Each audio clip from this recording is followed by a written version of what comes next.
Olá, aqui novamente o canal Márcia Heloísa Conte Sua História para mais uma live.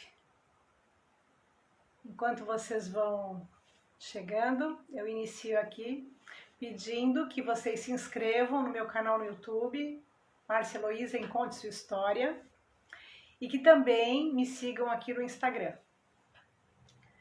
Eu quero pedir a todos vocês que possam assistir aos vídeos anteriores, que nos acompanhem aqui pelo Instagram e também lá no canal Márcia Heloísa Conte Sua História, que vocês se inscrevam e que vocês também deem like nos vídeos e divulguem com seus amigos.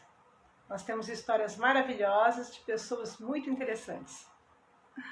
Hoje, a nossa convidada é alguém que eu conheci há pouco tempo e que é uma pessoa muito iluminada, que eu fiquei muito feliz de poder ter uma sessão com ela de constelação familiar. Eu posso dizer para vocês que realmente é uma pessoa muito dedicada ao ser humano, muito interessada, muito sensível, muito inteligente, e que será um prazer falarmos com ela hoje.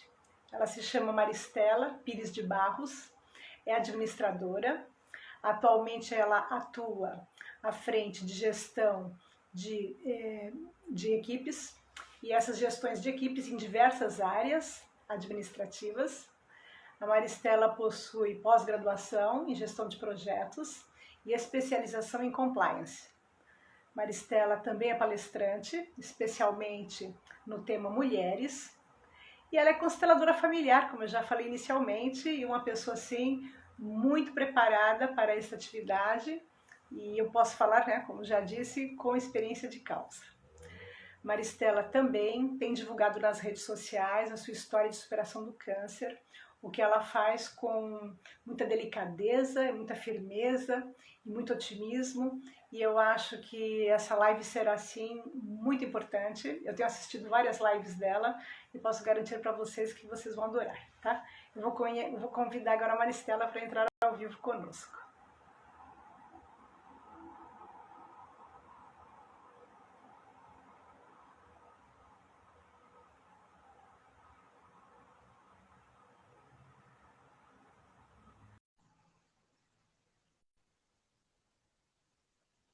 Então, Maristela está convidada, já está entrando.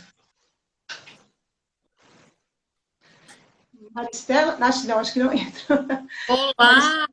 Maristela, querida! Tudo bem? Tudo bem? Que honra! Como você está? Estou bem, tenho acompanhado suas últimas lives, suas participações, as que virão ainda no futuro, né? Próxima semana tem mais. É maravilhoso, viu? Eu estou gostando muito dessa sua vida de youtuber, vida de Instagrete. Estou engatinhando ainda nesse universo, Márcia, mas tá tendo. É com muito prazer que eu estou desenvolvendo esse trabalho, está sendo muito gostoso.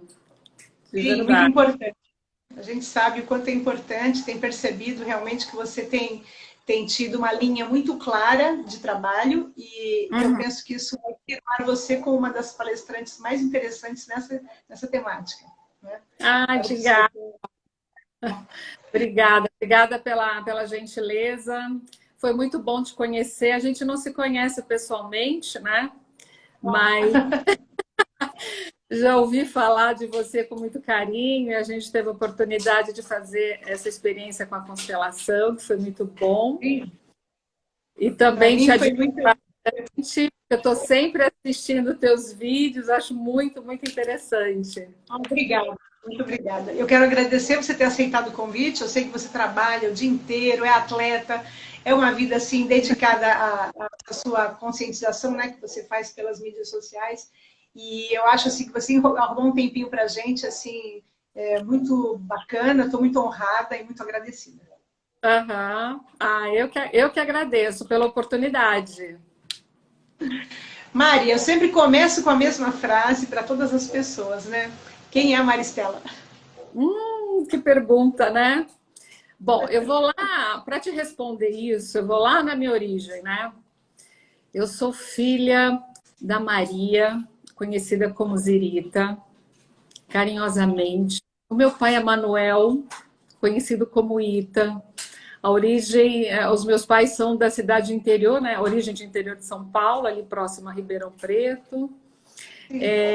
Vem de uma família bastante humilde, mas muito estruturada.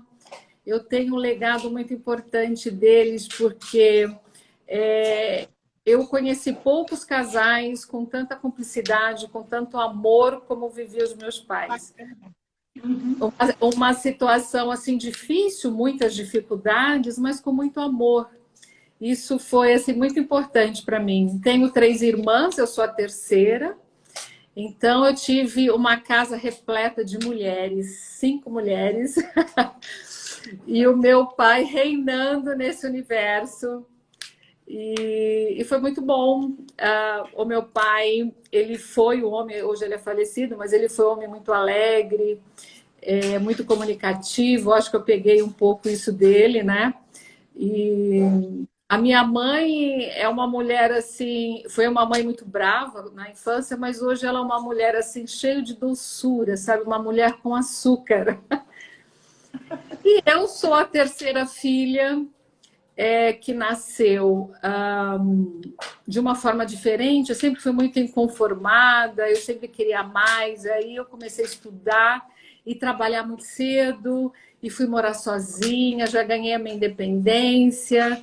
E aí li, fiz formações, né? Como você falou, sou administradora, tenho especialização em compliance, pós-graduação em gestão de projetos.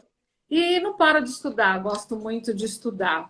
Então, esse é um pouco de quem eu sou, né? Sim, e já é bastante coisa, né? Porque a gente vê que você tem uma amplitude, né, de talentos e de áreas que você se dedica, né? E eu acho que essa é a tônica mesmo do mundo atual, né? É que nós não estejamos num paradigma muito mais de várias tessituras, fios que se entrelaçam para construir, né, aquele cenário, né? Aquele tapete. Que antes as pessoas seguiam por uma única linha, né? Então, quer dizer, você está num paradigma cartesiano, já muito interessante, justamente dessa interpenetração de áreas. Né? Pois é, e eu tenho que transitar muito bem nessas áreas, né? No mundo corporativo, com tudo aquilo que exige, estando à frente de uma equipe, trabalhando em áreas assim de bastante responsabilidade, importantes. Eu transito muito na questão do autoconhecimento, ajudar pessoas, e a questão da constelação familiar, e também a experiência que eu tive com câncer, porque eu tive um divisor de águas, a Maristela antes e a Maristela depois do câncer. Não tem como ser a mesma pessoa vivendo uma experiência como essa. Maristela, quando você é pequenininha, você falou, você era arrojada, era inconformada, queria crescer, queria aprender, né? Foi buscar a independência logo cedo, né? Por que a área de administração? É porque é uma área que chama mais para organização, para liderança? Quais eram as características desta área que te chamaram a atenção? Ou foi porque o mercado de trabalho era muito bacana nessa área? O que era que chamava? Olha, o mercado era muito bacana nessa época, e também a questão da organização e liderança eram coisas que sempre me fascinou, né? E era a gente acha que a administração é exatas, e não, ela é humanas. Eu tenho um viés muito grande para humanas. E a administração é isso, é lidar com pessoas, é gerir pessoas. Eu gosto muito disso, né? Muito, muito bacana isso. Então, acho que foi aí que despertou a escolha pela área, né? Você, quando falou dessa questão da ser mais de humanas, né? Realmente, a gente que está de fora acha que é alguma coisa assim, muito ligada à época do Fordismo, né? Do Taylorismo, aquela administração, né? De simplesmente organizar tudo num diagrama, colocar ali a hierarquia e basta, né? Organograma. E você traz essa questão da humanização, né? Do homem, né? Da questão da gestão de pessoas, né? E eu acho que essa é uma grande contribuição, porque quando as pessoas falam de ADM, sempre tem uma brincadeirinha jocosa ali, né? Porque a ADM, quem não sabe o que vai fazer, faz ADM. Mas é justamente no mundo que cada vez mais automatizado e com mais empresas e formas de gestão, a gente precisa mesmo que o homem esteja à frente, né? Para o homem não ser esquecido. A gente imagina que são só máquinas que estão lidando e na realidade não, né? São as pessoas que fazem funcionar as máquinas e as empresas. São as pessoas que fazem a diferença, totalmente, né? E eu tenho um perfil mais generalista, né? Então, a administração faz você ter várias frentes e atuar em diversas áreas. Eu acho isso fascinante, eu gosto bastante. Eu gosto bastante desse lado, isso me chama muita atenção também, né? Você atualmente é gestora de equipes, né? Em várias Sim. áreas da administração. Na mesma empresa ou você atua em várias empresas? Eu atuo numa única empresa hoje, né? Com essa área. Eu sou PJ, mas eu tenho exclusividade aí nessa empresa, nessa área. Hoje eu atuo na área na área de projetos, né? Na área de processos também. Cuido um pouco de compliance, cuido um pouco de gestão de contratos e essa liderança de equipe. E eu gosto muito do que faço, sabe? Eu faço com muito amor. E eu acho que isso é um grande segredo. Eu acordo segunda-feira animada para ir para o trabalho, uma coisa gostosa, não é peso para mim trabalhar, né? Eu gosto bastante. Como eu amo também, desculpa, eu amo essa coisa da constelação, de agora estar envolvida nesse, poder ajudar com esse trabalho com as mulheres, que é uma coisa muito forte, né? Que queima meu coração, também é algo que me traz bastante prazer. Essa primeira coisa que você colocou ali, então você trabalha com esses projetos, né? Trabalha com essas equipes, você trabalha também com a compliance. Para o público que não conhece esses termos ou do que se trata, para ficar um pouco mais visível, o que, por exemplo, é a compliance? Que você trabalha nessa linha também de contratos, né? O que seria isso? O compliance nada mais é do que conformidade, né? É uma palavra que se usa como compliance, mas na verdade é você usar conformidade. Então, dentro do na época do Lava Jato ficou muito conhecida essa palavra, né? Se falava em compliance o tempo inteiro, né? E aí eu acho que a maioria da população não entende, né? Escuta aquelas coisas na mídia e não sabe do que se trata. Aham. E eu acho que compliance é uma coisa assim tão ampla. Eu falo que eu tenho compliance nas veias, porque eu acho que você age com compliance o tempo todo, né? Dentro de casa, na tua vida pessoal, na vida do trabalho, está relacionado absolutamente com ética, com princípios, né? E é importante que as empresas, quanto maior ela precisa ter regras claras, ela precisa de ter um código de conduta ética para que todos os funcionários possam saber qual é a linha da empresa. Porque senão fica na linha da objetividade, da subjetividade. Para mim, o meu valor é diferente do seu valor. A sua história é diferente da minha história. E, às vezes, o que é certo? Ir para a direita ou para a esquerda? Então, as empresas realmente têm que investir nisso.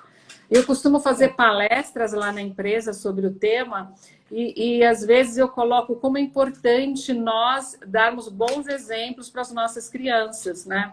Porque, às vezes, o pai está com a criança no banco de trás do carro, ele é parado por um guarda porque ele está em alta velocidade, ele quer dar um agrado para esse guarda, e aí ele acaba contando vantagem. Ou então ele vai ao supermercado, na hora do caixa, receber um troco a mais, e ele chega em casa falando para os filhos, olha que legal, ganhei tantos reais. Não, né? Não. Que exemplo que eu estou dando para essas crianças? Então eu falo que compliance vem do berço mesmo, né? Eu acho isso muito importante. Hoje em dia não dá para viver sem, né? Faz parte. Eu gosto muito. Ficou bem claro. Quer dizer, a gente tem que ter, então, esse código de ética, né? E ele deve ser uma coisa unificada dentro de uma empresa, né? E esse código de cima para baixo é construído ao longo do percurso, junto com esses funcionários. Como é que se dá a questão desse código? Esse código ele é feito de cima para baixo mesmo, né? Depois é muito importante você estar envolvendo a tua força de trabalho, dando palestras, e isso tem que ter uma linguagem muito clara para atingir do topo, né, até a base. Então, qualquer colaborador, independente do grau de escolaridade dele, ele tem que abrir esse livro, esse manualzinho e entender do que se fala. E hoje nas empresas, você na integração, você já recebe esse código de conduta ética para saber quais são os valores dessa empresa, o que eu posso e o que eu não posso fazer. Então, isso é bastante importante. Depois se tem o canal de denúncia, né, garantindo toda o sigilo dos denunciantes, que isso funciona muito bem. Isso eu acho que é um passo bem robusto dentro da organização, né? E é um canal bastante importante também. Isso vai trabalhar tanto a questão das questões legais, daqueles cumprimentos que tem que se fazer com muita seriedade, né? Mas atinge também as questões interpessoais, né? Então, o tratamento de um outro. Eu entrei no hospital para visitar uma pessoa, faz mais ou menos um mês, e eu fiquei assim, encantada, porque da entrada, até qualquer médico que passava pela gente, ou enfermeiro, qualquer pessoa, tinha o mesmo comportamento. Depois, comentando com a minha irmã, né, e com meu filho estuda para ser técnico em enfermagem, tanto a minha irmã, que trabalha em hospital, quanto ele, me disseram, é porque esse hospital tem uma formação muito séria, em que todos têm que seguir o mesmo padrão de comportamento. Então, do médico ao porteiro, todos têm que ter esse padrão. Isso é uma exigência na formação e na observação da conduta deles no cotidiano. E realmente eu me senti muito acolhida naquele hospital, porque era esse padrão de atendimento. Então, talvez estivesse nessa linha de formação, né, que você está falando. Nessa linha de formação e também na linha de processo, né? Você tem que ter processo para fazer determinada coisa e treinar a tua força de trabalho, né? E o acolhimento, o bom atendimento hoje é fundamental em qualquer área, né? As pessoas precisam chegar e se sentir acolhidas, é muito importante, né? E quando você fala de gestora de projetos, né? Você vai de gestir essas equipes, elas estão desenvolvendo projetos. Esses projetos são na área de produção ou são assim na área de marketing? São de várias áreas? De várias áreas, é o mais diverso que você puder imaginar. Todo projeto, aquilo que tem começo, meio e fim. Então, tendo começo, meio e fim, isso é um projeto, e aí você cria toda uma sistemática, um cronograma para tá gerindo esse projeto, né? Então, isso é diversas áreas, que se você consegue atuar. Então, nesse sentido, a tua atuação é muito educativa, né? Quer dizer, tem alguma coisa do teu lado terapeuta? Você, como consteladora, tem um lado terapeuta, né? Muito claro dentro da sua atuação. Ali dentro também, acabam surgindo nas equipes esses lances? Acaba. Você começa a olhar a pessoa de uma forma diferente, você começa a enxergar, é como se a escama dos olhos caísse. Então você olha, você não consegue olhar diferente. Quando você olha como uma consteladora, você olha de verdade a pessoa, por mais que você não pode atuar como tal, né? Mas você olha a pessoa diferente. E claro que o relacionamento interpessoal se torna ainda melhor, né? Quais são as suas maiores dificuldades que você tem no seu trabalho? Não, você ia falar alguma coisa. Pode terminar o seu raciocínio.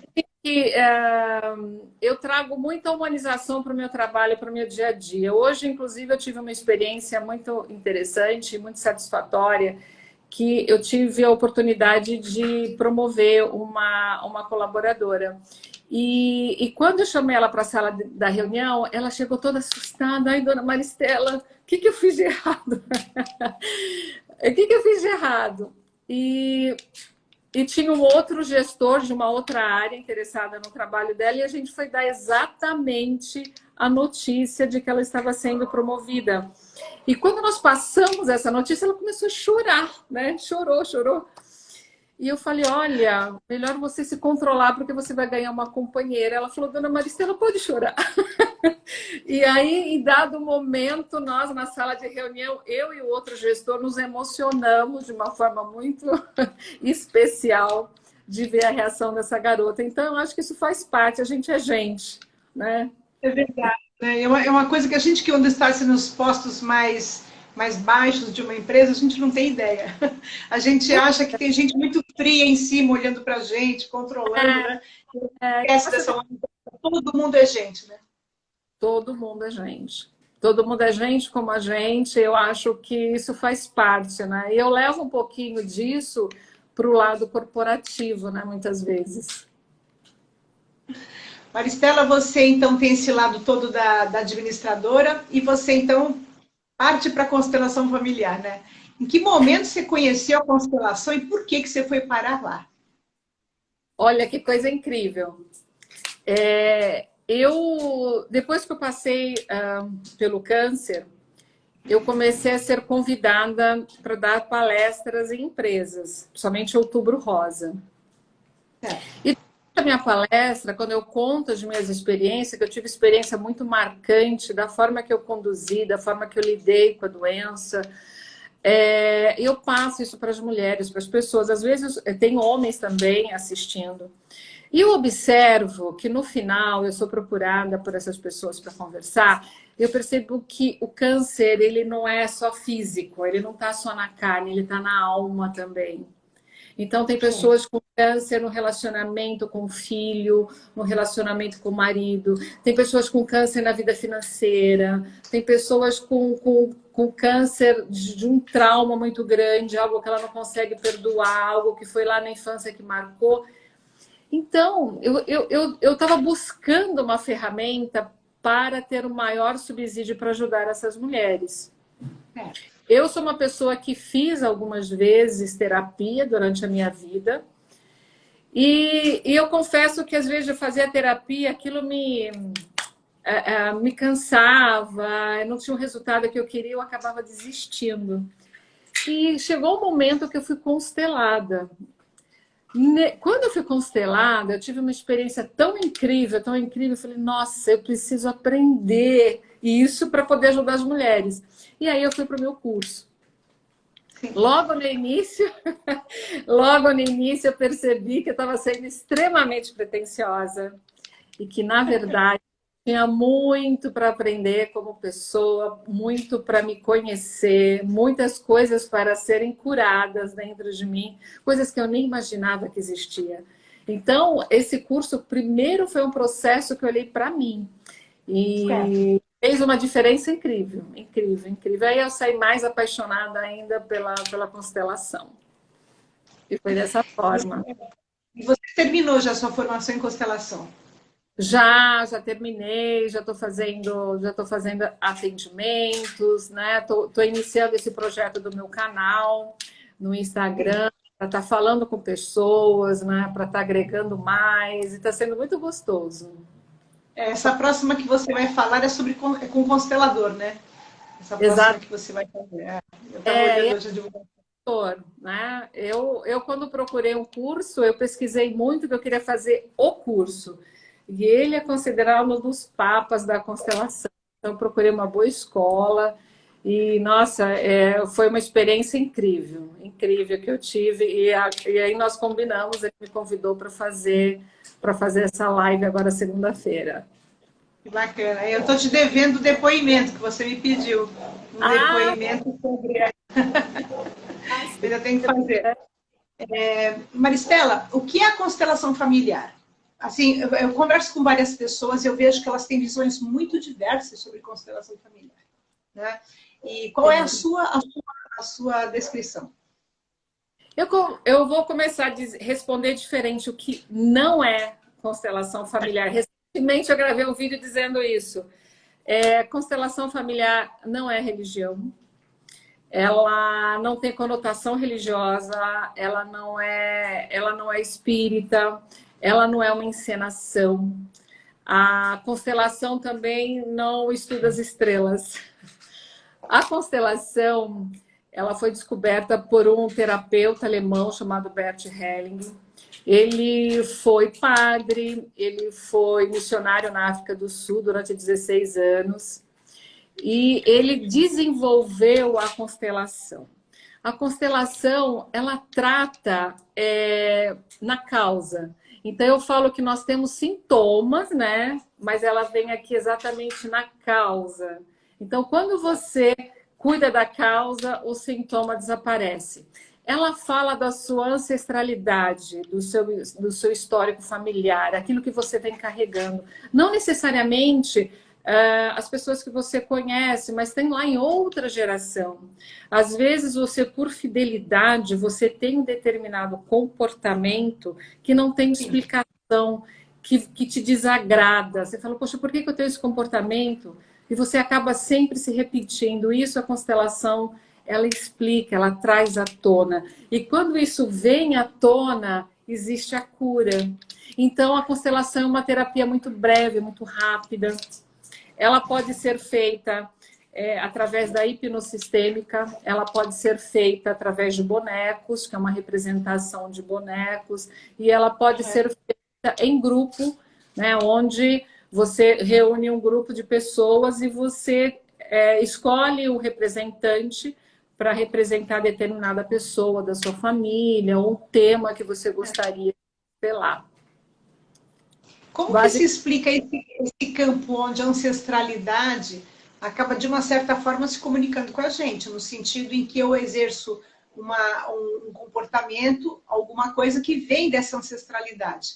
Como é que esse campo passa para a gente? É geneticamente? Esse campo morfogenético que vocês colocam, como é que ele se constitui? É geneticamente, exatamente. Quando a sua mamãe nasceu, você já estava lá, porque a sua mamãe já nasceu com seus óvulos, né? E assim sucessivamente, isso vai passando de geração para geração. Isso é uma cadeia, uma corrente. Então, isso que se explica, né? Como que eu tenho determinado comportamento, às vezes, não só quando você estava no ventre da sua mãe, né, que é uma fase muito importante do 0 a 7 anos, onde tem a tua formação de personalidade, mas às vezes antes de você nascer, porque você vai carregando esse histórico.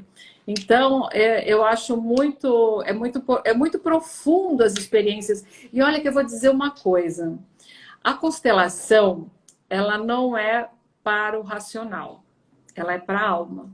E eu Aconteceu muito, né, na nossa constelação, né? Quando você me constelou, aconteceu muito essa dificuldade de trabalhar a emoção. Realmente, eu penso muito no racional e fiquei entendendo, depois do que você fez comigo, eu comecei, realmente tem que ser mais do emocional. Exatamente, porque a constelação é para a alma, a constelação não é para a razão. Eu, pessoalmente, pelo meu histórico de vida, por tudo que eu vivi, eu tenho um traço, um perfil de ser extremamente controladora. Eu sou controladora, eu sou crítica, eu sou observadora, eu sou analítica. Então, quando eu fui para a constelação, mesmo vivendo aquela experiência, uau, né, maravilhosa na minha vida, eu ainda fui com uma certa reserva. E o meu professor certamente vai falar sobre isso na segunda-feira, porque ele fala sempre, ele fica me imitando, ele fala que eu fui a aluna que mais se transformou. Porque eu cheguei na primeira aula, nós tivemos aulas de imersão, então nós tivemos 4 encontros. E eu viajava na sexta-feira e passava o final de semana em imersão. E aí ele começou a apontar a minha mudança. Cada encontro estava diferente. Mas no primeiro eu cheguei, que papo é esse? E eu fiquei assim com uma certa dificuldade para relaxar. E eu entendi, gente, é para sensação e sentimento, porque a constelação fala aqui, ó, fala aqui com a alma. Fala aqui. Então a gente tem que se desligar para realmente conseguir se entregar na constelação para que ela possa fluir, né? Quando você fala em cura, a palavra cura na constelação tem sido alvo de muitas críticas, né? Nós estamos num momento que nós temos vários movimentos contra a homeopatia e contra os florais de Bach e contra certas terapias alternativas, e a constelação não está fora disso, né? A gente sabe que tem muita gente assim com excesso de positivismo, né? Uma visão científica muito positivista, e que não aceita nenhuma, né?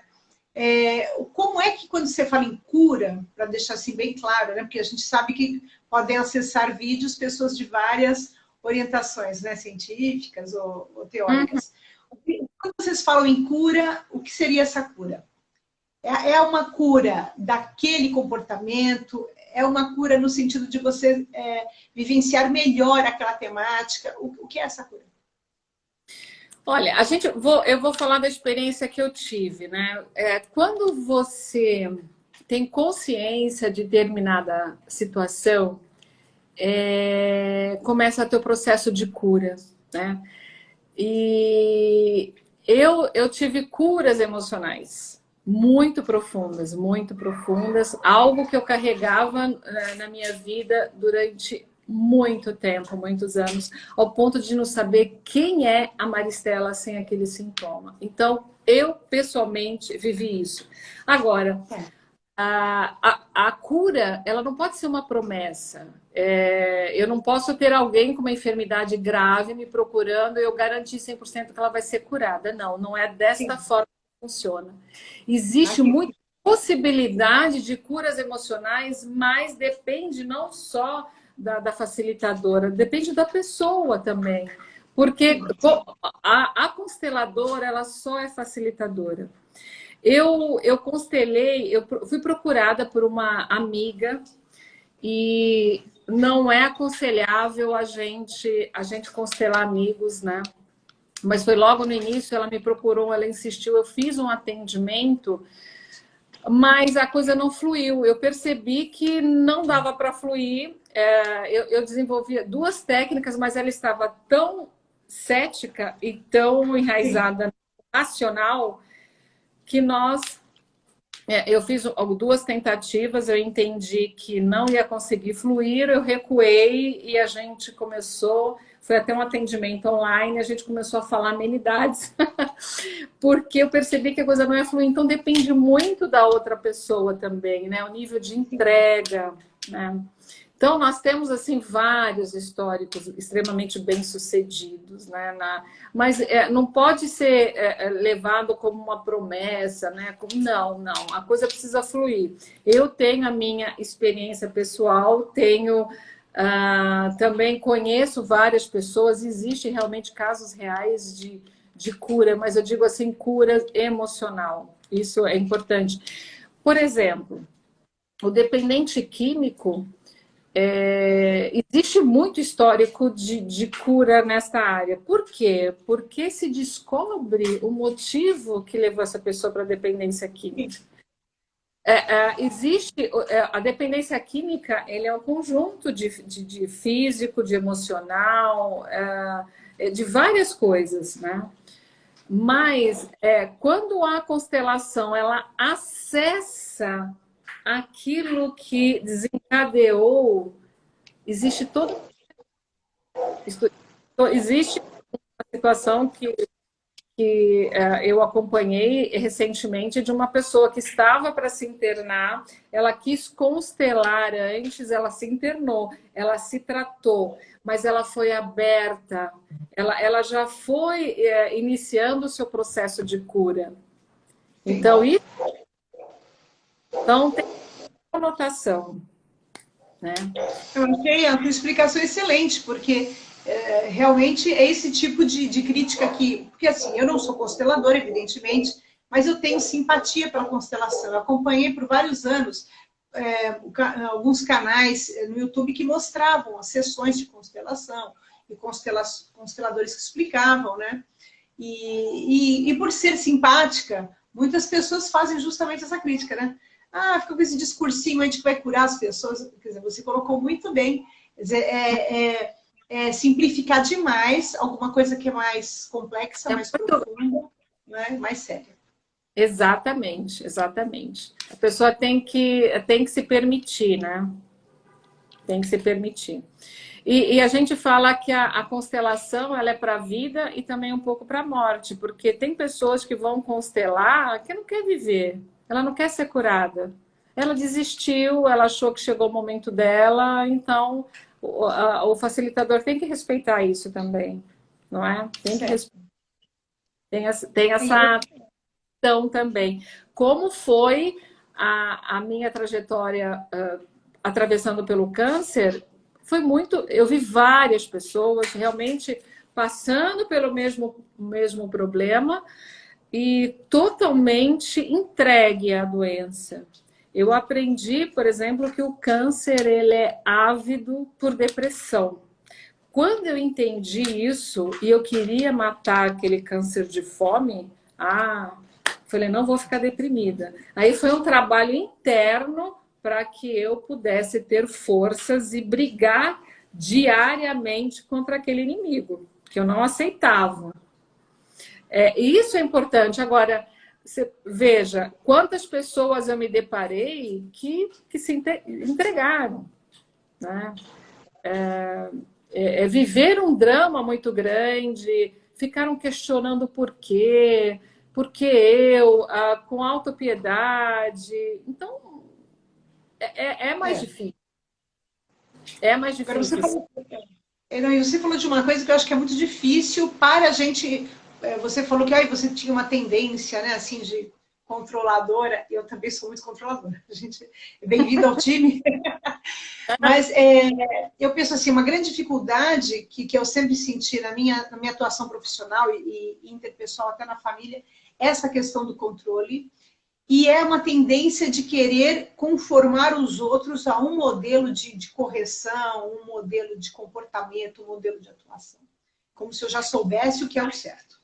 Quando você fala isso, que você, como consteladora, ou mesmo lá no seu processo, né, de vivência do câncer naquele grupo, né, que a gente vai se aproximando das pessoas que estão vivendo mesmo que a gente, que você respeitar a decisão da pessoa, inclusive para a morte, de não querer viver mais ou de se entregar para aquilo, essa acho que é uma das maiores dificuldades. Eu acho que seja como consteladora, ou como pessoa, ou como gestora, eu imagino que você passa por isso, como eu agora, né? Estou começando a aprender isso tardiamente, porque eu já parei de trabalhar de um trabalho dentro de um local, né? Eu continuo trabalhando no cotidiano, mas não trabalho mais a dinheiro. Agora eu só trabalho por prazer. Mas eu vejo que o grande problema é esse. É a gente aceitar que o outro tem o direito.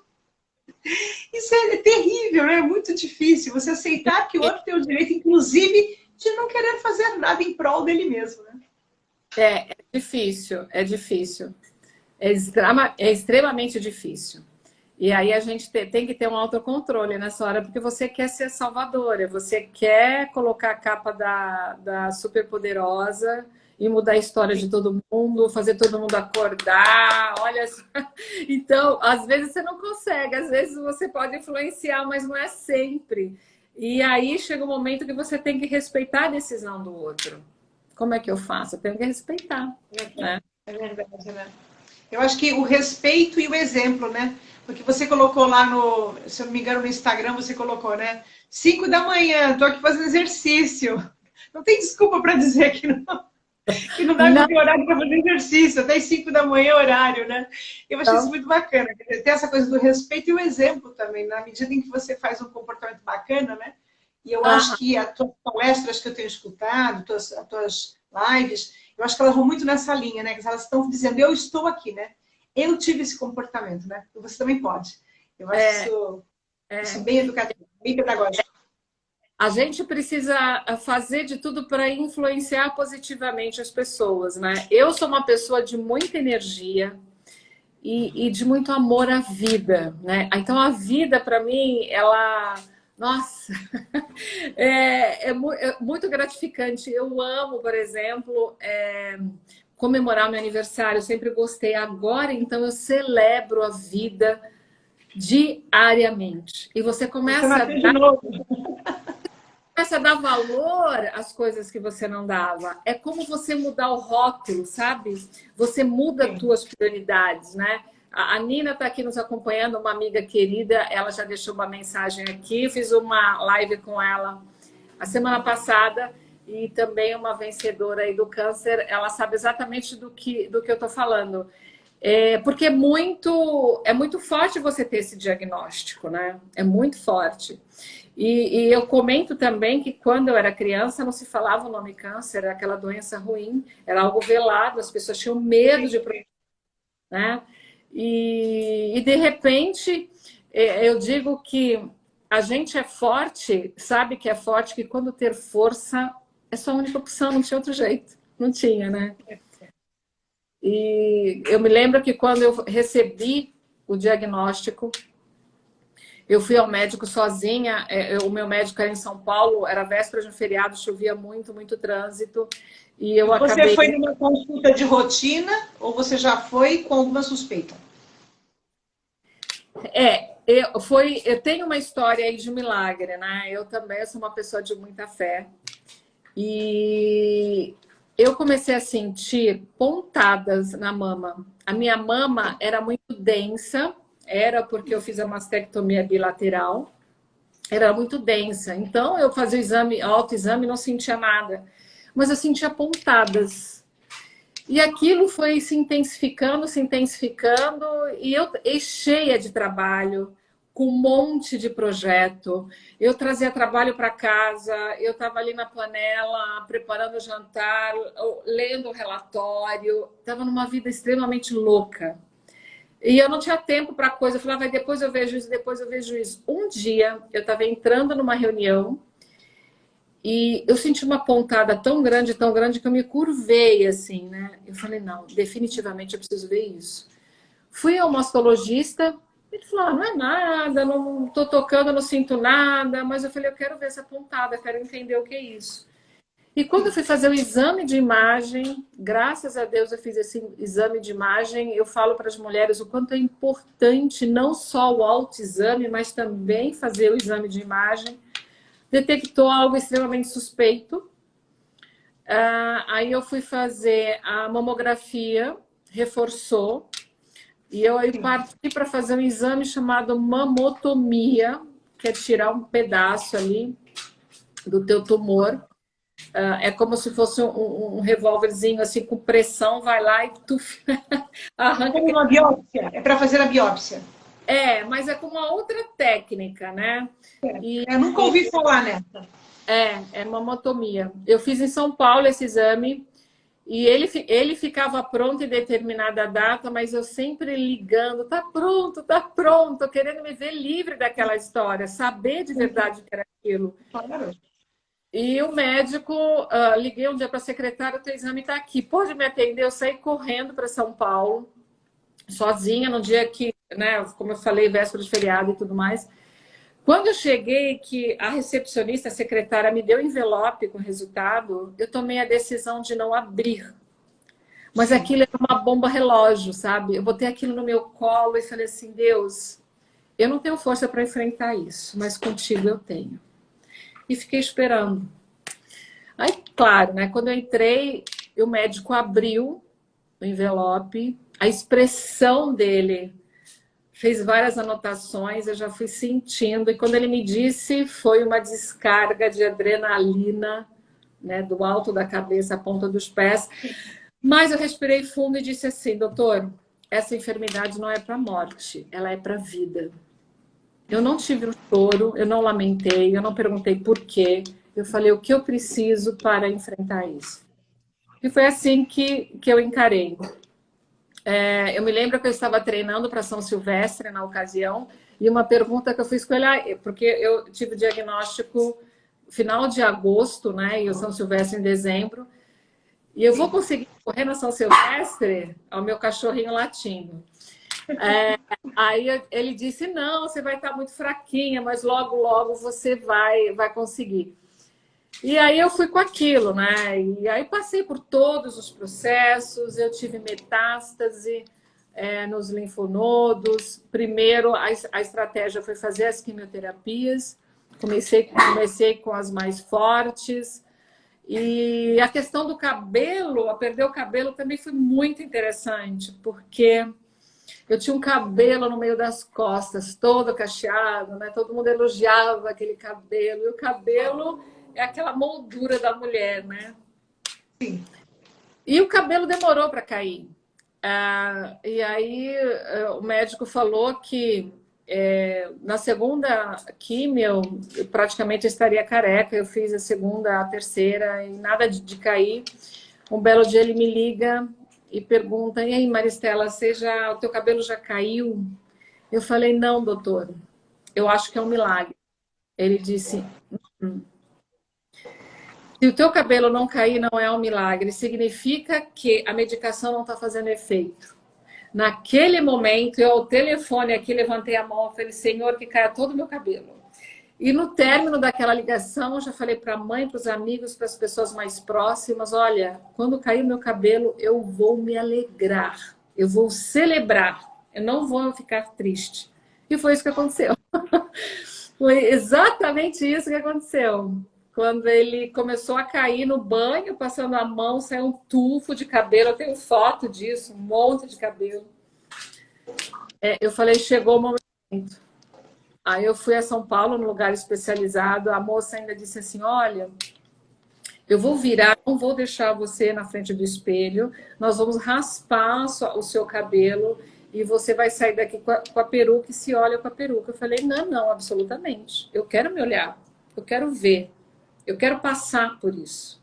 E eu estou com o coração alegre, realmente estava, porque eu falei, o meu bandido, né, o meu médico, o meu oncologista falava que era um bandido. E eu pensava, o meu bandido está morrendo.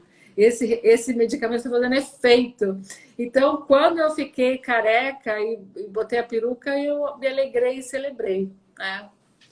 E é uma forma de você encarar a vida, né? Você tem formas e formas de encarar a sua luta. Eu poderia me acabar ali, uma mulher vaidosa como eu sou, sem cabelo, né?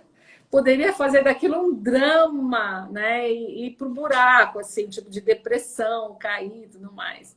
Mas não foi o que aconteceu. Né? Eu tive essa coisa, essa vontade, essa energia de celebrar esse momento. Então, isso fez muita diferença. O que chama atenção no teu caso é que geralmente os psicólogos que lidam com a questão da morte, né? Eles que são especializados nessa área, eles falam muito nas fases, né? De quando a pessoa recebe um diagnóstico desse. Então, tem a fase da negação, depois tem a fase do luto, tem várias fases, né? De você vivenciar, até você decidir se você vai lutar para vencer ou se você vai se entregar, né? Então, são várias fases. Que acontecem com várias situações, desde a perda de um ente querido, enfim, dizem que toda situação dramática, traumática, tem essas fases, né? Você não passou por essas fases, né? Você me dá a impressão, não sei que você foi direto para a fase final, que é a decisória, né? E você falou que isso tem a ver com a sua fé, né? Tem. É alguma coisa que você sempre teve presente na sua vida ou ela nasceu ali naquele momento? Não, ela já era presente na minha vida. Ela já era. E eu tinha tanta... Porque fé é algo que você não se explica. Não tem explicação, né? Eu não falo de religião, estou falando de fé. Fé sem duvidar. Se você acredita, fala, mas será, já não tem fé. E eu acredito com tanta convicção de que eu consegui apoiar a minha família, todas as pessoas que estavam em volta por conta da minha fé. Então, o meu comportamento, ele acabou influenciando as outras pessoas. Eu tive gente que falava assim, Maristela, parece que você está enfrentando um resfriado. Da forma que você está lidando. E principalmente quando eu tomei a decisão de tirar a peruca e enfrentar a minha careca. Não usei lenço. Quando eu tomei essa decisão... Foi um dia que eu estive no hospital e eu resolvi ir sem peruca. Então eu estava toda arrumada, de brinco, maquiada, tudo, aquela maquiada para fazer a sobrancelha, porque você fica com cara de largatixa, né? Você perde o cabelo e todo o pelo, né? E aí se reforçava um pouquinho mais, assim, botei um salto e falei, vamos lá enfrentar mais esse leão. E chegando no hospital... Eu percebi que eu chamei muita atenção. As pessoas ficavam olhando e eu fiquei sem entender. Eu falei, mas um ambiente hospitalar, um hospital com esse porte, né? Com essa amplitude, com esse tamanho de centro oncológico, pacientes oncológicos para lá e para cá a todo momento, por que eu estava chamando atenção? Aquilo me deixou alerta, assim, curiosa.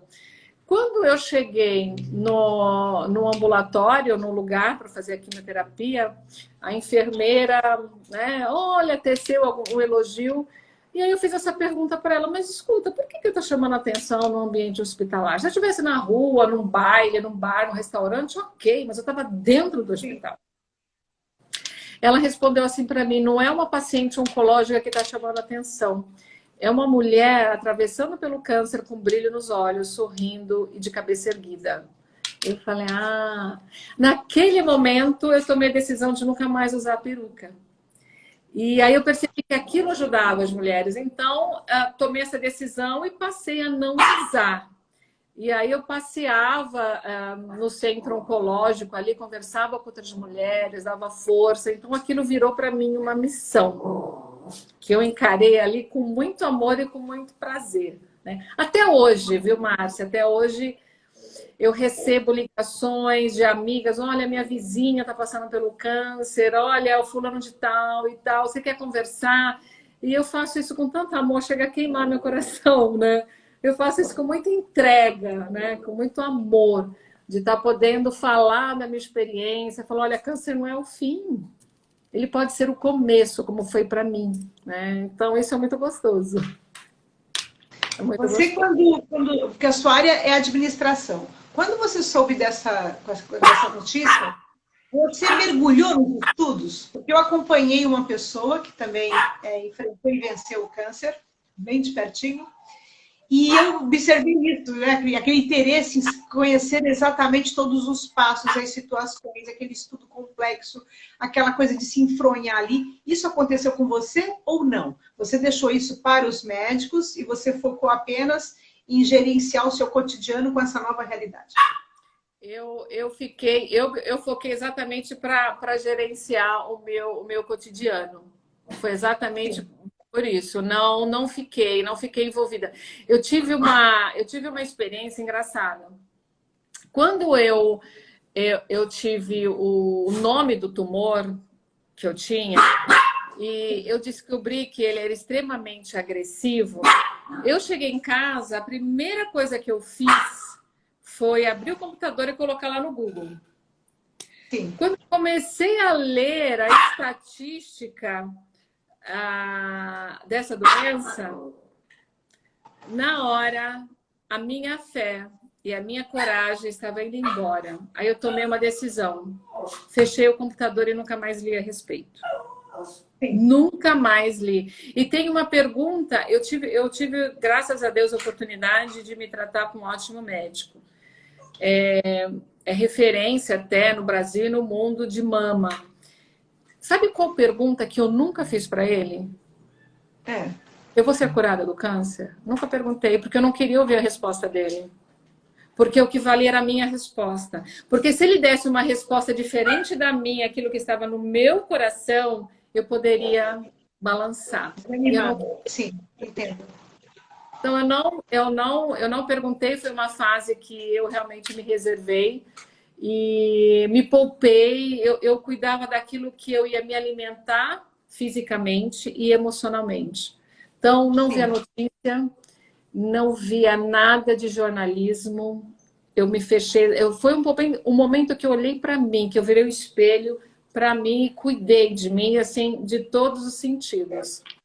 Então, foi uma Nesse fase... sentido que você fala, né? Que o câncer foi para a vida. Você escolheu que ele fosse para a vida, como você falou para o médico, né? Este aqui não é um diagnóstico para a morte, é para a vida, né? Porque realmente você, quando se decidiu a não se influenciar negativamente por esses comentários, né? Que a gente até entende que eles trabalham com estatísticas e trabalham com dados factuais, mas você foi voltar para si mesmo, então você levou a doença como um momento de autoconhecimento e de, talvez, redirecionar tudo que você fazia, né? Exatamente, exatamente. E eu passei a usar isso como prática, viu, Márcia? Porque a gente estamos terminando, né? Terminamos a pandemia. Mas no começo, que ninguém se conhecia essa doença, virou um caos, né? Você ligava a televisão, era noticiário que te deixava abalada, assustada, meu Deus, aterrorizada. Eu tomei uma decisão também, eu não vou ouvir mais. Tudo que eu preciso saber sobre o Covid eu já sei. Os cuidados de lavar as mãos, usar a máscara, usar álcool gel, etc e tal. Eu sabia. A partir do momento que eu falei, já estou informada, acabou. Eu não acompanhei estatística, eu assumi a falta de informação. Eu não via televisão de hipótese alguma. Eu não fiquei morrendo de medo, aterrorizada, nada disso, nada disso. Então foi uma opção minha que se repetiu aí no momento dessa crise que a gente viveu. Eu acho que isso fez total diferença. Eu, graças a Deus, não peguei Covid, nem se for assintomática, não sei, não peguei, eu não fiquei neurótica, eu não sofri, porque o medo ele acaba atraindo de uma certa forma, né? Então, eu me poupei, né? Isso eu acho que fez a diferença também, né? Você como atleta, você é atleta de rua, né? Colocou bem que você já, né? Em algumas lives que eu assisti, você coloca isso, que você é atleta amadora de rua, é corredora de rua.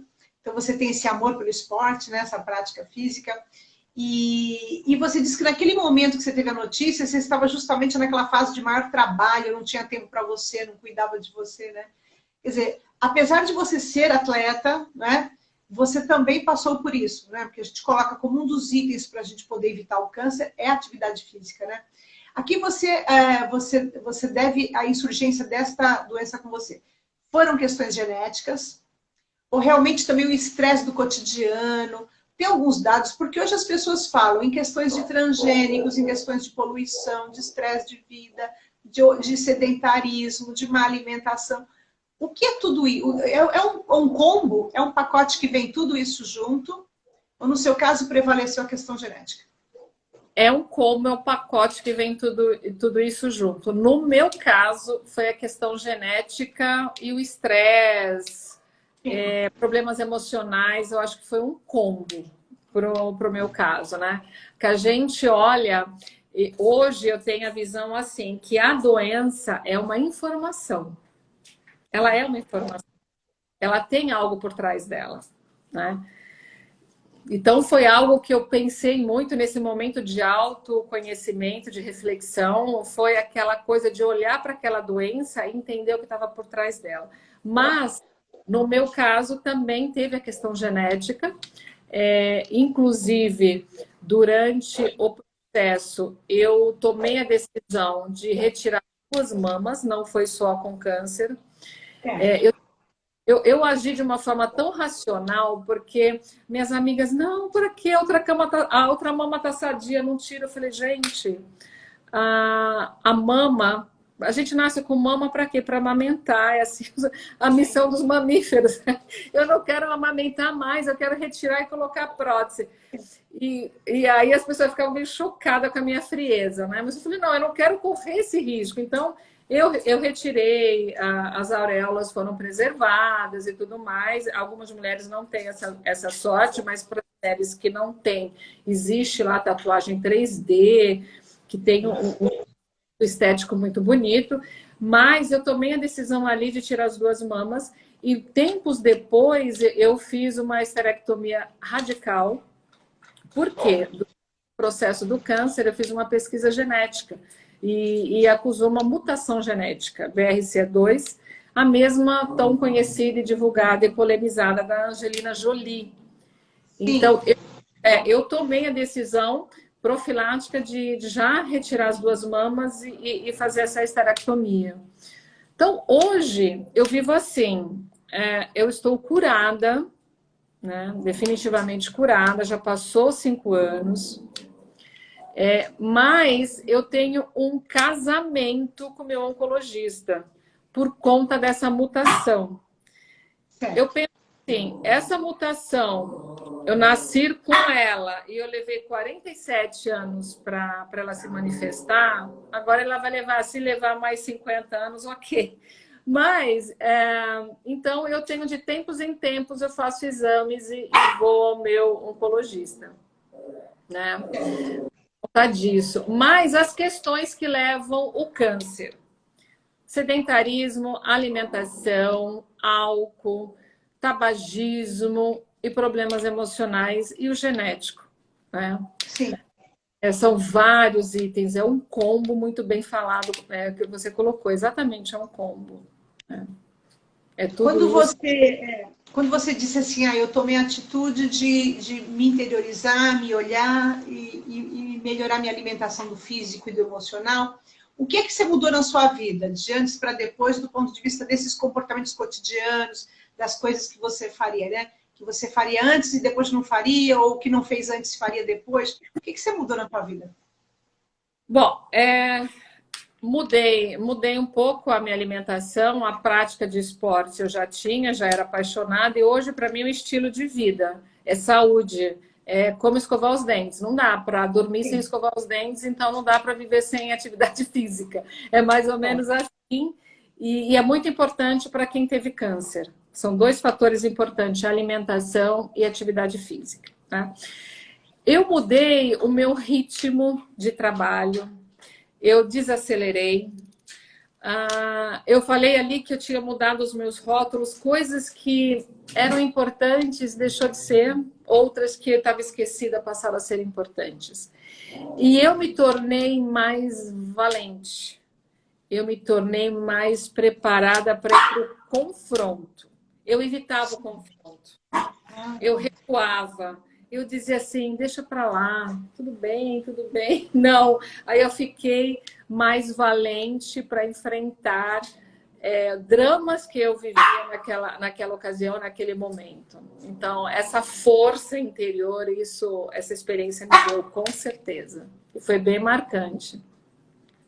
É aquela coisa que fala, a gente pôr para fora, né? Os psicanalistas dizem que a fala cura, né? Eu fiz uma live aqui com uma psicanalista e ela comentava isso, né? Eu perguntei, o que é a psicanálise? Ela falou, você escuta. Você tem que falar e alguém tem que escutar.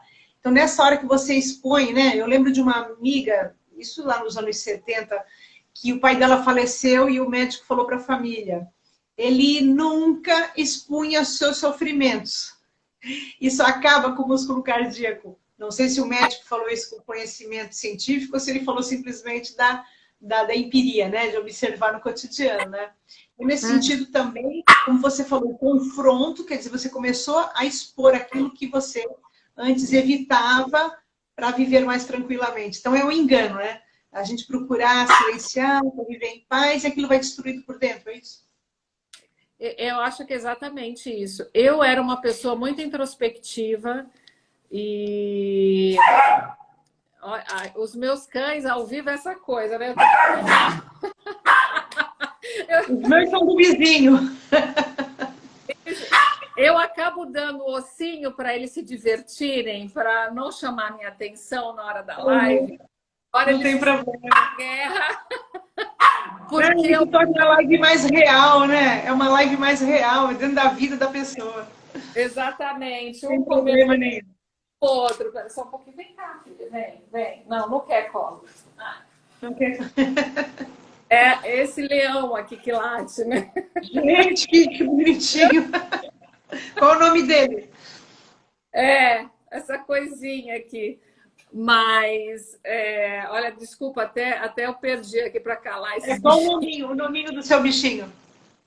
Essa aqui é a Cacau. É menina! Eu pensei que era menino. Tem lacinho. É menina. Ela é um pouco maloqueira, assim, descabelada, mas essa é a Cacau. Barulhenta que só ela. Cai para o chão, agitada, pai. Mas, desculpa, eu não... Quando você falava da mudança da alimentação, o que você mudou na alimentação? Você cortou carne? O que foi que você fez? Você tirou os fast foods da vida? O que você mexeu? Eu evito muito produto químico, né? Então, produtos conservados, os fast foods da vida. Então, eu aprendi a descascar mais e desembalar menos. Sim. Então, hoje eu faço mais uma alimentação natural. Eu adoro comer vegetais, verduras, e, enfim. E eu cortei muitas coisas. A carne vermelha, eu como pouco, mas eu gosto muito de carne vermelha. Então, de vez em quando eu fico doente de carne, eu faço um churrasco e como bastante. Mas eu preciso evitar. Então, eu evito, eu como mais grãos, como integral. Eu cortei o açúcar, eu cortei a farinha branca. Hoje ainda cometo alguns deslizes, mas eu consumo muito pouco a farinha branca e o açúcar, né? São coisas que eu evito bastante. Então, essa foi a mudança. os deslizes ficam por os dias de festa, reuniões familiares, e aí no cotidiano você vai mais regradinha. Mais regradinho, exatamente. No final de semana, às vezes, eu abuso um pouco, mas eu procuro estar controlando, sempre indo numa nutricionista, e aí eu procuro ficar bem regrada. E evito Certo. muito produtos químicos. Muito. Você, quando vê essa questão do câncer hoje, como ela está colocada, né? O que você acha que seria mais o correto para as mulheres estarem mais atentas? Por exemplo, onde eu moro, por exemplo, Papa Nicolau só de 3 em 3 anos. Então é uma coisa assim que me chocou quando eu fui morar na Itália. Eu falei, como assim, de 3 em 3 anos, né? É o programa público. Se você quiser fazer anual, você tem que ir no médico privado. A mamografia é bianual.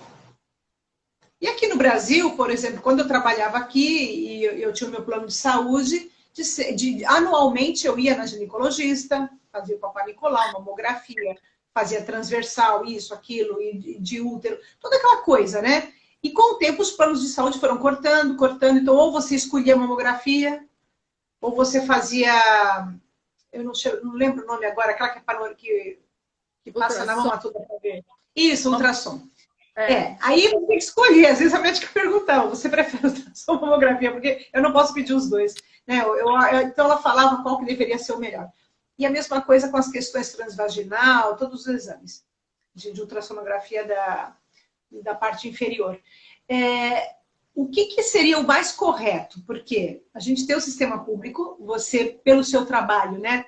Você teve acesso a um outro tipo de tratamento muito mais, talvez, atento, desenvolvido, atualizado, né?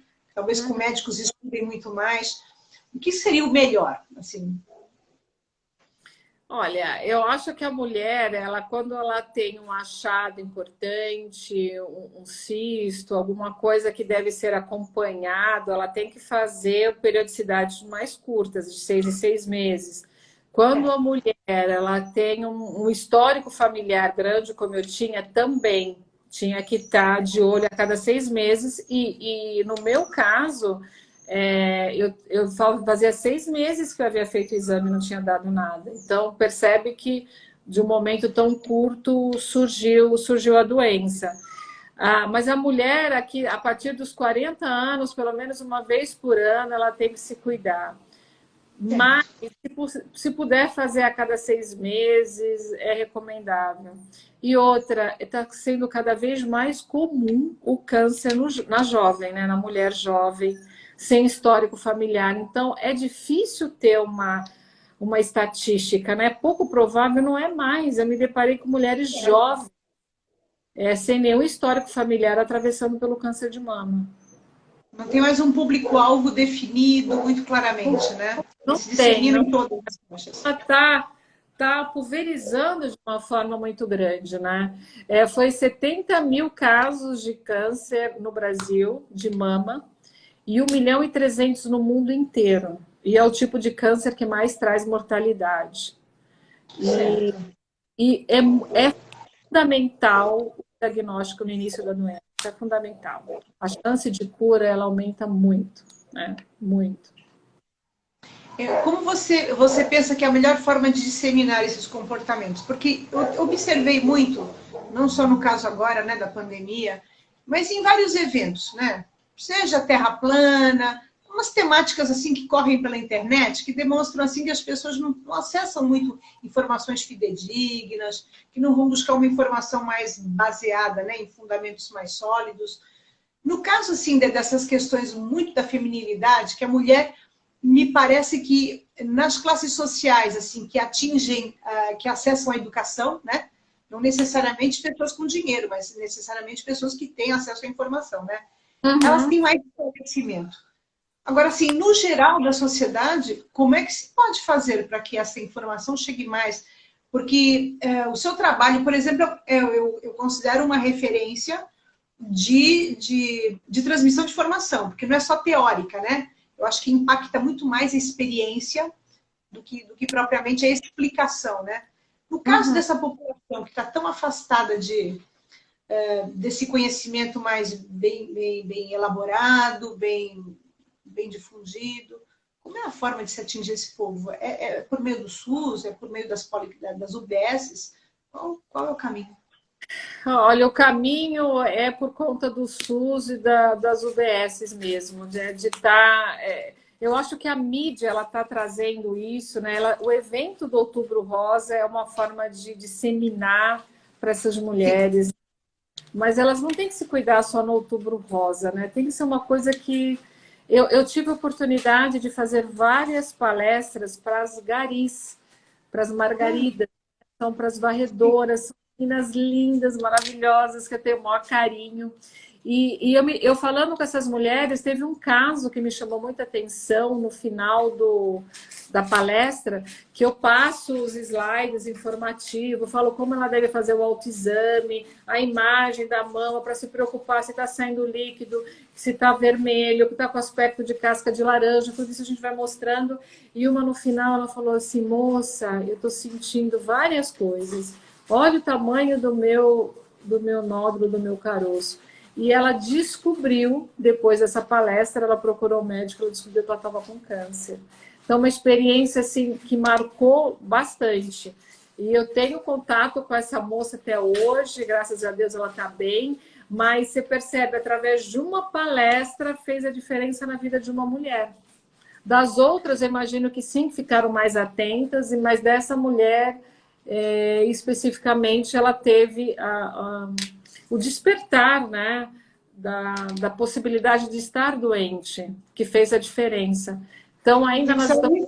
Se ela não escutasse a sua fala, talvez ela nunca estivesse atenta àquilo que estava ocorrendo, né? Ela deixasse mais para frente com a barriga, né? Exatamente, exatamente. E a gente vê histórico, eu sei que o nosso sistema público de saúde, ele é referência em muitos lugares, em alguns países, mas eu acompanho situações de pessoas que, quando são diagnosticadas, ela aguarda meses, às vezes anos, para iniciar o seu tratamento de quimioterapia, muitas vezes é tarde. Né? Sim, inclusive da cirurgia, né? Então isso precisava realmente mudar, que é uma pena, né? A gente tinha que ter mais recursos, né, para ajudar essas mulheres, porque é uma doença ingrata, ela é rápida, a gente tem que correr, não dá para esperar, muitas vezes não dá para esperar. Você falou dessa palestra para as garis, né, para as margaridas. Eu fico pensando que você tem tantos locais na sociedade, né, que as pessoas se reúnem, né, e que às vezes não observam o quanto que aquele grupo ali já é propício, né, para você criar isso, né? Eu penso assim, a questão das igrejas, né, que fazem os encontros de casais, ou nos próprios cultos, ou missas, ou reuniões, né, espirituais, os sindicatos, né? Um exemplo assim, eu pratiquei a meditação pela Unimed, que o meu plano era da Unimed, que o Dr. Debski, ele fazia semanalmente uma reunião de meditação, né? Aqui era na... Agora não lembro se era na Monsenhor Paula Rodrigues, não lembro agora o nome da rua, na Joaquim Távora. Na rua, quando a Unimed tinha uma sala ali na Joaquim Távora, a gente fazia ali a meditação. Então, um exemplo assim, né? Quer dizer, tem tantos ambientes, né, que se podem colocar. A questão são braços, né, Maristela? Porque você, com essa estatística que você deu de quantidade de pessoas que passam por isso, mas nem todas têm essa disponibilidade como você, né? Para se exporem. Muita gente nem se expõe, né? Eu conheço pessoas que tiveram câncer e que nunca falaram na família. E que você depois fica sabendo que anos depois a pessoa está ainda naquele controle, no momento do controle, né? Que faz o exame periódico. E você fala, mas o exame periódico do quê? Aí quando você descobre, você fala, por que as pessoas não falam, né? Fica aquele sigilo, aquele silêncio. E acaba, como você disse, aí não colaboram, né? Porque quando você se expõe, você colabora. Exatamente, exatamente. Tem pessoas que desenvolvem, investem muito dinheiro quando tem recurso para desenvolver uma peruca exatamente igual ao cabelo, para que a família, as pessoas de fora não sabem que ela está enfrentando a doença. Né? Eu respeito até, eu tenho que respeitar essa escolha, claro, mas eu acho que não é vergonha, não, a gente tem que se mostrar. O recurso da internet hoje eu acho muito rico, né? Por isso que eu me exponho, eu falo do câncer, eu alerto as mulheres, porque hoje a mulher, é difícil a mulher que não tem o celular, por mais Sim. humilde que ela seja, ela tem o celular, ela tem acesso a uma internet, então é uma forma de você falar para as pessoas, é uma forma de você divulgar, né? Você não tem limite, você fala com o mundo inteiro através da internet. Então, isso também é um canal importante.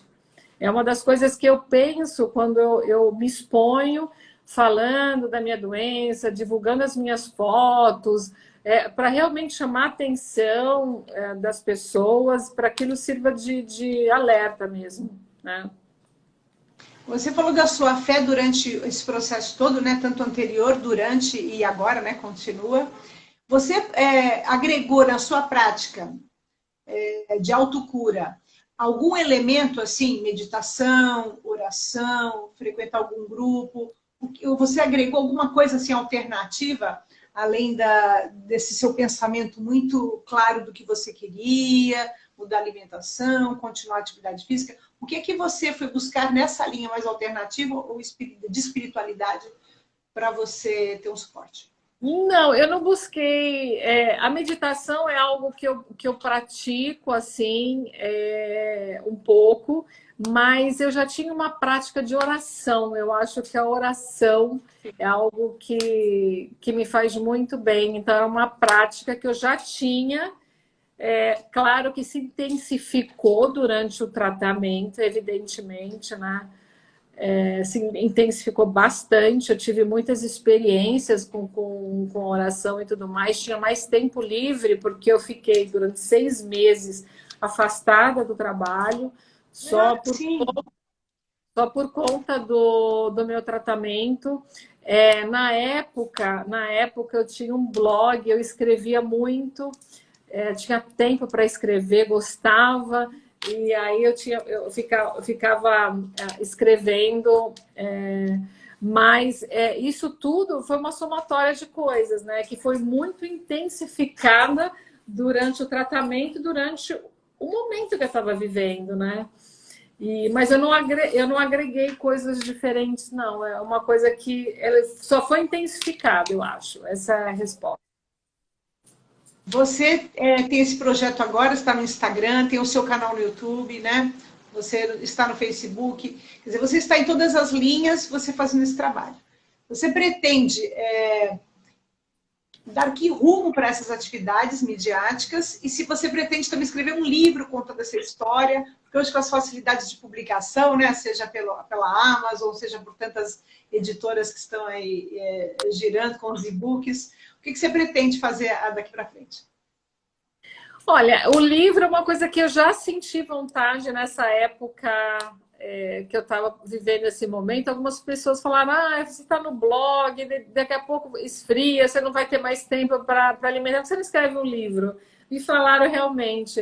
É um desejo que eu tenho de escrever, né? Eu tenho inspirações para escrever muito bem, né? Tem um momento que eu consigo passar aquilo que eu estou sentindo. Não é sempre, eu não sei como é que é sentar ali no computador para escrever um livro de forma contínua. Eu tenho inspirações e quero aproveitar para escrever. Mas é uma coisa que eu tenho vontade, sim. Agora, o meu objetivo é de ajudar mulheres. Eu tenho sede para ajudar em todos os aspectos, como eu falei, né? Aquela que inicialmente foi para aquela que estava vivendo com câncer, vivendo o drama da doença, mas o câncer ele não é só físico, ele está na alma, ele está em vários outros lugares, né, nas emoções. Então eu tenho essa sede de ajudar. Né? Hoje como consteladora, amanhã depois pode ser como uma terapeuta também, mas eu tenho esse desejo muito grande. Trabalho paralelo, né? Quer dizer, você não Isso. vai abandonar a área administrativa. Porque muitas pessoas têm entrado na área de terapêuticas e abandonado as suas áreas originais. Isso não é a sua ideia. A sua ideia é Não, manter. Uhum. Eu consigo transitar muito bem nas duas áreas, então eu gostaria de tá levando isso como paralelo mesmo, porque é praticamente uma missão de vida, sabe? É com tanto amor que eu desenvolvo isso também, então acho que me faz bem e eu posso contribuir com as outras pessoas, acho que é isso. Você retomou sua vida de atleta assim competitiva, né? Porque você trabalha como na linha amadora, mas é claro que há muitas corridas de rua que tem a categoria dos amadores, né? Tem. Você continua? Como é que você está? Voltou? Chegou a cumprir a São Silvestre que você queria naquele ano?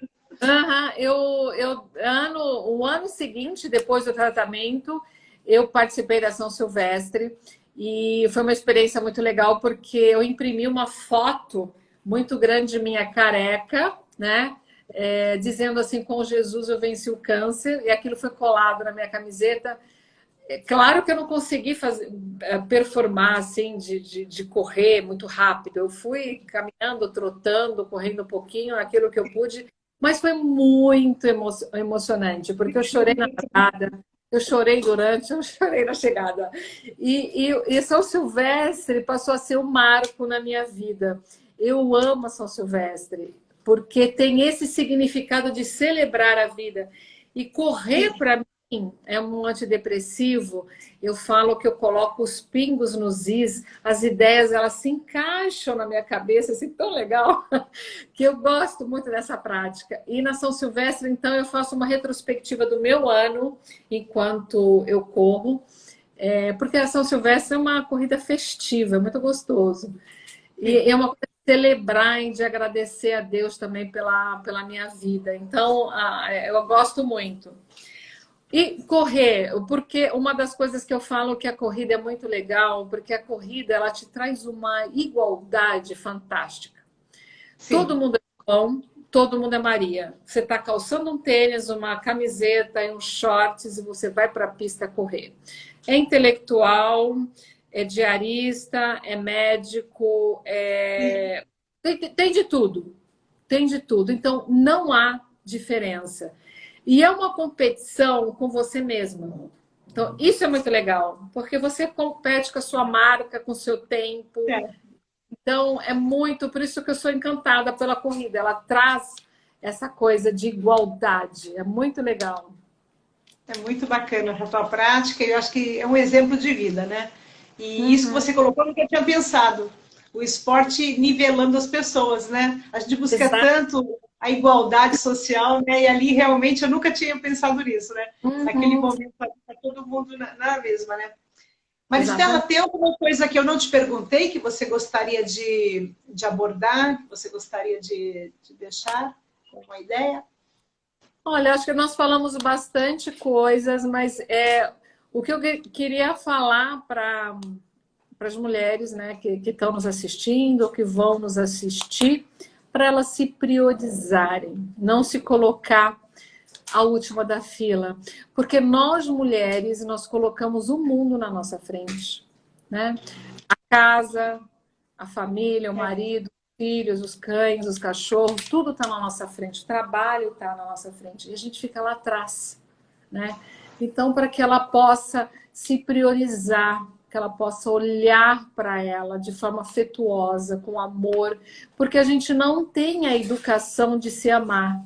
A gente não foi treinada para isso, para se acolher, a gente não foi treinada para ter hábitos saudáveis com a nossa vida, com o nosso corpo e nos achar linda, né? Porque nós somos lindas, gente. Cada um tem a sua beleza, tem a sua beleza particular.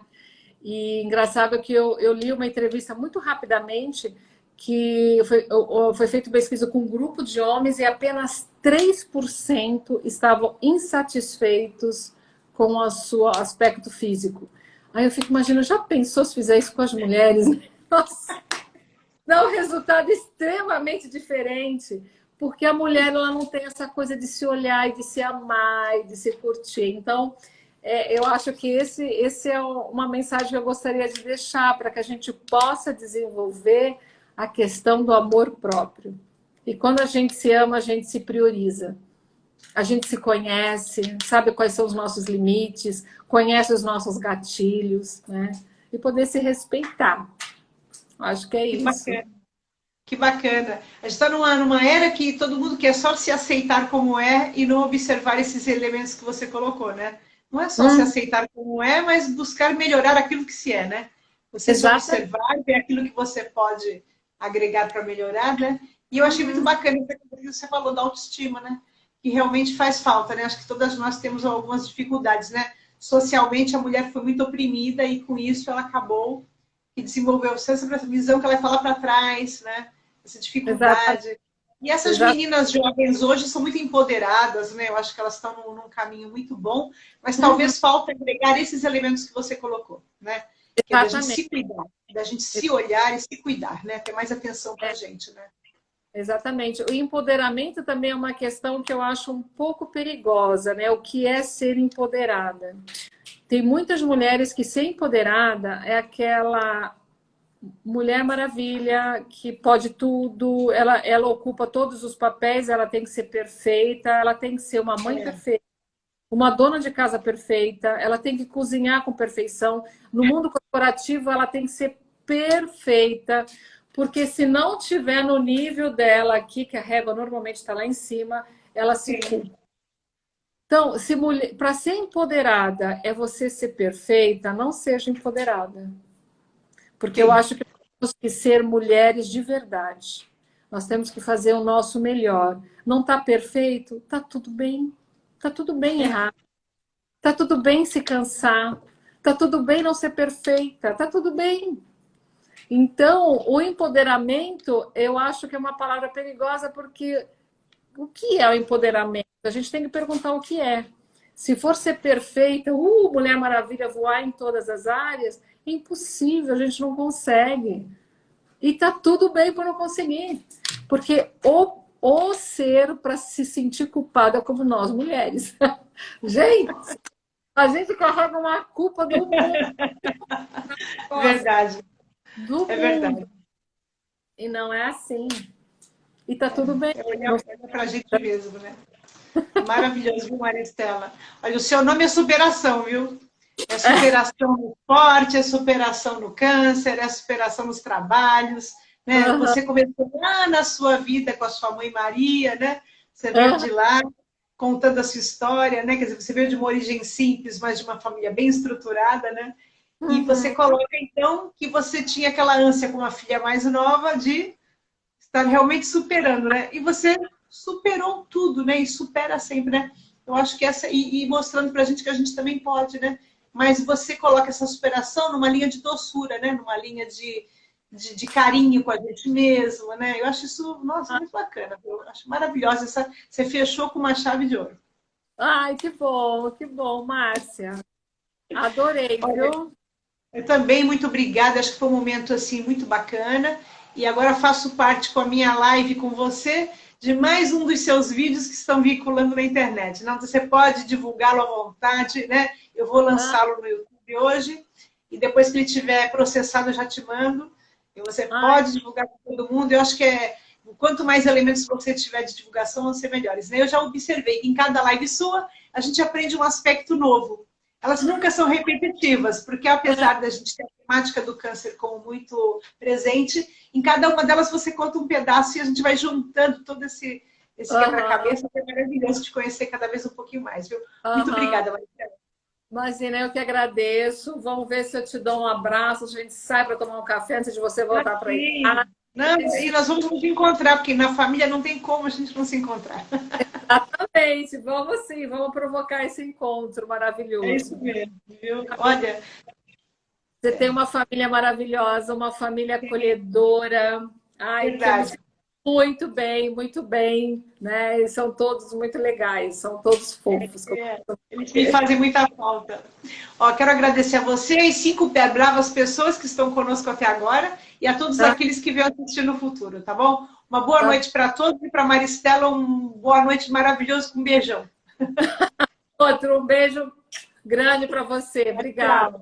Boa noite. Tchau. Boa noite. Tchau, tchau.